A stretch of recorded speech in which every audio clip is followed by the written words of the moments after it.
আসসালামু আলাইকুম প্রিয় খামারি কৃষক ভাই বোনেরা, দেশ ও দেশের বাইরে থেকে যে যেখান থেকে বসে আমাদের এই প্রতিবেদনটি দেখতেছেন, আপনাদের সকলের দীর্ঘ এবং সুস্বাস্থ্য কামনা করে শুরু করছি আমাদের আজকের প্রতিবেদন।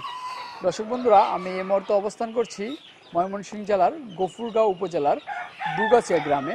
এই গ্রামেরই একজন তরুণ উদ্যোক্তা মোহাম্মদ ফরহাদ ভাই অনেক সুন্দরভাবে বিশাল আকারের একটি পোলট্রি হ্যাচারি গড়ে তুলেছেন। তার এই পোলট্রি হ্যাচারির নাম দিয়েছেন আল বুশরা পোলট্রি অ্যান্ড হ্যাচারি।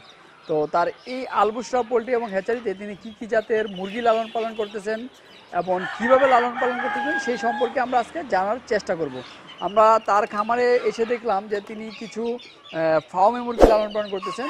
আর এখানে রয়েছে এক সাইডে প্যারেন্টসগুলো, আরেক সাইডে রয়েছে বাচ্চা মুরগিগুলো। তো এই প্যারেন্টস এবং বাচ্চাগুলো তিনি কীভাবে লালন পালন করেন এবং কীভাবে বিক্রি করে থাকেন সেই সম্পর্কে আমি আপনাদেরকে জানানোর চেষ্টা করব। তাহলে চলেন আমরা ফরহাদ ভাইয়ের সাথে কথা বলে তার খামার সম্পর্কে বিস্তারিত জানি। বিস্তারিত জানানোর জন্য পুরো সময় জুড়ে থাকবো আমি রিয়াজ আহমেদ তোফাজ্জল। আশা করি আপনারা আমার সাথেই থাকবেন। তো চলেন শুরু করা যাক। Subhanallah, glory be to Allah.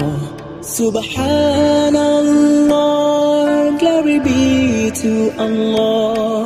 Subhanallah, Subhanallah, Subhanallah. আসসালামু আলাইকুম। ওয়ালাইকুম আসসালাম। ফরহাদ ভাই কেমন আছেন? আলহামদুলিল্লাহ ভাই, ভালো আছেন? এই তো আছি আলহামদুলিল্লাহ ভালো। তো অনেকদিন পরে আপনার খামারে আসলাম, আপনার খামারটা দেখলাম দেখার জন্য। তো এখন কি অবস্থা আপনার খামারের? জি আলহামদুলিল্লাহ ভালোই আছে। ভালোই আছে না? কি কি জাতের মুরগি আছে এখন? এখানে এখন মূলত আমরা ফার্মই আছে, আর এর পাশাপাশি টাইগার করতেছি। ফার্মি আছে, পাশাপাশি টাইগার করতেছেন। দুনো ঘরে কি ফার্মি? হ্যাঁ, এখানে যা আছে সব ফার্মই। আচ্ছা আচ্ছা। এই যে এখানে তো ফার্ম মুরগির প্যারেন্টসগুলো না? জি। কতগুলো আছে প্যারেন্টস? এখানে আছে 350 এখন। 350। প্যারেন্টসগুলোর বয়স কিরকম এখন? এটার বয়স 9 মাস। এখন 9 মাস বয়স না? জি। আচ্ছা, আগের প্যারেন্টসগুলো কি বিক্রি করে দিয়েছেন? যে আগে যে প্যারেন্টসগুলো ছিল ওইগুলো বিক্রি করে দেওয়া হয়েছে। এটা আবার নতুন? জি নতুন। আচ্ছা আচ্ছা। ডিম কিরকম পাচ্ছেন? এখন আমরা 75% পাইতেছি। 75% পাইতেছেন না? জি। আচ্ছা আচ্ছা। আপনার খামারের উদ্যোক্তা তো আরেকজন আছে, দুইজন তো আপনারা না? জি, আমার চাচা। আচ্ছা আচ্ছা। তো উনি তো দেশের বাইরে থাকে? হ্যাঁ, উনি দেশের বাইরে। হ্যাঁ। তো উনি দেশের বাইরে থেকে আপনার দেশে থেকে এগুলো পরিচালনা করেন। উনি আপনাকে কিভাবে সাপোর্ট করে? উনি আমাকে টাকা পয়সার দিক দিয়ে সাপোর্ট করেন আর পরামর্শ দেয়। টাকা পয়সার পরামর্শ দেয়? জি। আর বাকি যে লালন পালন সবকিছুই আপনিই করে হ্যাঁ, থাকেন? বাকি সবকিছু আমি করি। আপনি একাই করেন, আপনার সাথে আরো লোক আছে? আমার সাথে একজন আছে। একজন লোক আছে? আচ্ছা, মুরগি কিভাবে যত্ন নেন? মুরগির যত্নটা হচ্ছে আপনার সময় মতো খাবার পানি দেওয়া, আবার কোন সময় কোন মেডিসিন লাগলো ওইগুলো দেওয়া, মুরগির দিকে লক্ষ্য রাখা আর কি, যে কোনো অসুখ বিসুখ হলো কিনা। আচ্ছা আচ্ছা। তো এই যে যেগুলো ডিমের মুরগিগুলো, তো ডিমের মুরগিগুলোকে এখন কি খাবার দিতেছেন? লেয়ার 1। লেয়ার লেবেন কত বেলা দেন? 3 বেলা দেন। 3 বেলা দেন? খাবারের সাথে আর কি দেন? খাবারের সাথে আমরা দুপুরবেলা যদি রোদ্রে ওঠে তখন শাকসবজি দিই আর কি। শাকসবজি দেন? জি। আচ্ছা আচ্ছা। শাকসবজি দিলে মুরগির কোনো সমস্যা হয়নি? না না, কোনো সমস্যা নেই। সমস্যা হয় না? আচ্ছা আচ্ছা। দুপুরবেলা তো রোদ্র উঠলে তো অনেক মুরগি গরমে, এখন গরম সিজন, তো পানির মধ্যে কিছু ব্যবহার করেন? হ্যাঁ, আমরা ভিটামিন বলতে স্যালাইন ব্যবহার করি আর কি। শুধু স্যালাইন? হ্যাঁ। আচ্ছা আচ্ছা। এই যে ফার্ম মুরগিটা, এটা কত মাস বয়সে থেকে ডিম শুরু হয়? এটা ফুল প্রোডাকশন হইতে 5 মাস 5.5 মাস সময় লাগে আর কি। 5 থেকে 5.5 মাস? আচ্ছা আচ্ছা। এটা কতদিন পর্যন্ত রাখা যায় ডিমের জন্য? এটা 18 মাস পর্যন্ত রাখা যায়। 18 মাস পর্যন্ত রাখা যায়? আপনি কি 18 মাস পর্যন্ত রাখছেন? আমি আমার আগের প্যারেন্টগুলো 18 মাস রাখি নাই, 12-13 মাস রাখছি। তারপরে ডিমের পার্সেন্টেজ কমে আসছিল, তারপরে আমার প্যারেন্টস তৈরি হয়ে গেছে, তারপরে আমি বিক্রি করে দিচ্ছি ওগুলো। তো প্যারেন্টস কমে যাওয়ার কারণে, মানে ডিমের উৎপাদন কমে গেছে, সেই কারণে বিক্রি করে দিচ্ছেন? হ্যাঁ, ওইখানে বিক্রি করে দিচ্ছি। অবশ্য কিছুদিন গেলে আবার ডিমের পার্সেন্টেজ ভালো হলো, তবে আমার প্যারেন্টস যেহেতু রেডি, এই কারণে আমি সেল করে দিচ্ছি এগুলো। আচ্ছা আচ্ছা। তো এখন কত পিস ডিম পেতেছেন? এখন আমি এখানে পাইতেছি আপনার 260-65 এরকম। প্রতিদিন 260-65? 260-65। আচ্ছা, ডিমগুলো কোন সময় ইয়া থেকে উঠান? আমরা 3 বেলা কানেক্ট করি, একবার হচ্ছে 12টার দিকে, আরেকবার আপনার 2টা-2:30টার দিকে, আরেকবার সন্ধ্যার আগে। আচ্ছা, 3 বেলা করেন কেন? এক বেলা করা যায় না? এক বেলা করা যায় না, ডিম নষ্ট করে দেয়, বাইঙ্গালা। মুরগি ভেঙে ফেলেন? জি। আচ্ছা। তো মুরগির তো আপনি দেখছি শুধু ক্যারেট দিয়ে রাখছেন একটা, আর মুরগি তো দেখছি বালুর মধ্যে ডিম পারতেছে, কিন্তু এটাকে কোনো জায়গায় মানে যদি নির্দিষ্ট একটা জায়গা দিয়ে রাখা যেত যে ওইখানে গিয়ে গিয়ে শুধু ডিম পারবে, তাহলে তো ভাঙার সম্ভাবনাটা কম ছিল। না না, ক্যারেট আপনার 3-4টা ক্যারেট দেওয়া হয়েছে, তারপর ক্যারেটের চাইতে আপনার বালুর মাঝে ডিম পারে বেশি। ভালো ডিম পারে বেশি। হ্যাঁ। বালুর মধ্যে যদি আপনি একটু মানে বাক্সের মতো করে খড় দিয়ে রাখতেন, তাহলে তো মনে হয় এটার মধ্যে আইসে এক জায়গায় পারতো, তখন আপনার কষ্ট করে ডিমগুলো সংগ্রহ করতে পারবেন না, এক জায়গা থেকে সংগ্রহ করতে পারতেন। হ্যাঁ, এটা আমরা দেখি করতে পারি, কাকা বলছে এটা কাঠ দিয়ে আমরা করবো। এটা করলে তো আপনাদের জন্যই ভালো, কারণ এখন তো আপনার সারা ঘর ডিম পারতেছে, আমি দেখলাম ছড়ায় ছিটা রয়েছে। আপনি যে সময় ডিমগুলো সংগ্রহ করতে গেছেন, এখান থেকে একটা, ওইখান থেকে একটা, এখান থেকে একটা আনতে হয়েছে। যদি আপনি এক সাইডে একটা জায়গা নির্দিষ্ট জায়গা করে রাখেন, তো মুরগি ওইখানে এসে ডিম পারলো, তো আপনিও সহজে উঠাইতে পারলেন। হ্যাঁ, এটা আমরা কত শীঘ্রই করবো কাকা, কারণ কাকা এটা বলছে যে এরকম সিস্টেম করো। এরকম সিস্টেমটা করা উচিত আর কি। হ্যাঁ, এরকম সিস্টেম করবো।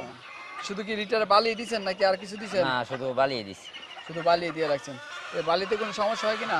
না, মুরগির তেমন কোনো সমস্যা হচ্ছে না। আর আপনার তুষের থেকে বালুই ভালো হচ্ছে, কারণ তুষের মধ্যে আপনার গ্যাস হয়ে যায়, এটার মধ্যে গ্যাস হয় না। আচ্ছা, এটা কতদিন পর পর আপনারা পরিষ্কার করেন?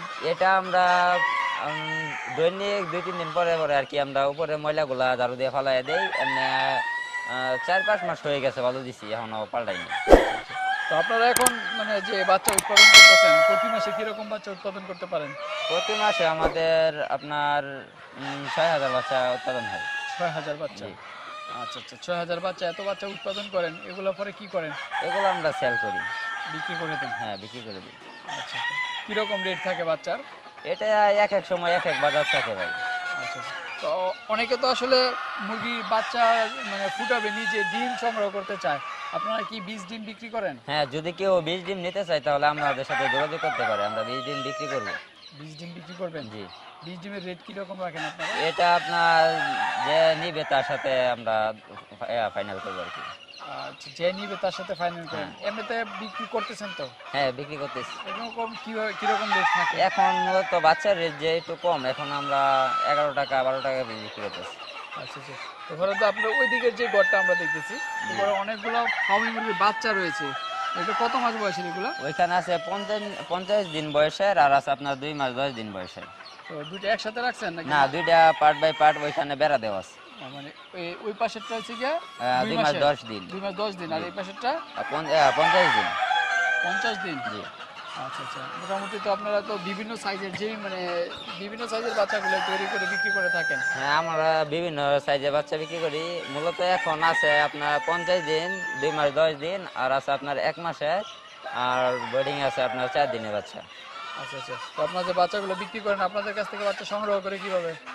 এটা আপনার আমাদের এই ভিডিওতে স্ক্রিনের নাম্বার দেওয়া থাকে, ওই নাম্বারে যোগাযোগ করলে উনি যারা আইসা নিয়ে যেতে ইচ্ছুক তারা আইসা নিয়ে যায়, না হলে আমরা পাঠিয়ে দিই। পাঠায় দেন? পাঠায় দেন যে গাড়ি ভাড়া কে দিতে বহন করে? এটা আমরা করি, গাড়ি ভাড়া যা লাগে আপনারাই বহন আমরা করেন? বহন করি। আচ্ছা আচ্ছা, তো এই যে বাচ্চা কিভাবে কি দিয়ে পাঠান, ক্যারেট কি দেন? আমরা মূলত ছোট বাচ্চারে দিই আপনার ঝুড়ি, প্লাস্টিকের জন্য? প্লাস্টিকের ঝুড়ি, আর বড়গুলা যারা আছে ওইগুলা ক্যারেট দিয়ে পাঠাই। আচ্ছা আচ্ছা, তো আপনার খামারটা নিয়ে আপনার ভবিষ্যৎ কি চিন্তা ভাবনা? চিন্তা ভাবনা তো আছে ভাই আরো বড় করার। অনেক বড় করে চিন্তা ভাবনা আছে। আচ্ছা আচ্ছা, এই যে মুরগি লালন পালন করতেছেন, বিভিন্ন সময় তো মুরগির বিভিন্ন রোগ বালাই হয়ে থাকে, এটা চিকিৎসাটা কিভাবে করেন? এটা আমাদের সরকারি হাসপাতালে ডাক্তার আছে, ওনার পরামর্শ আমরা চিকিৎসা করি। সরকারি হাসপাতাল ডক্টরের পরামর্শ? জি। আপনি তো অনেক অভিজ্ঞ, আপনি অনেকদিন ধরে খামার করতেছেন, এখন আপনি নিজে নিজে চিকিৎসা করতে পারেন না? হ্যাঁ, মোটামুটি অনেক কিছুই পারি। আচ্ছা, মুরগি দেখে বুঝতে পারেন যে এটা কি রোগ হয়েছে? হ্যাঁ, মুরগি দেখে আপনার মোটামুটি অনেক কিছুই বোঝা যায়। আচ্ছা, রানী ক্ষেতের রোগের লক্ষণটা কিরকম? এটা আপনার সবুজ পায়খানা করবে, চুনা পায়খানা করবে, বাচ্চা মাথা নিচের দিকে দিয়ে ঘুম পারবে, কাঁচা ঝুলে যাবে, অনেক বিভিন্ন। মানে এই লক্ষণগুলো হলে রানী ক্ষেতে? হ্যাঁ। আচ্ছা ঠিক আছে, ভালো থাকবেন, ধন্যবাদ আমাদের সময়ের জন্য। আসসালামু আলাইকুম। ভালো থাকবেন।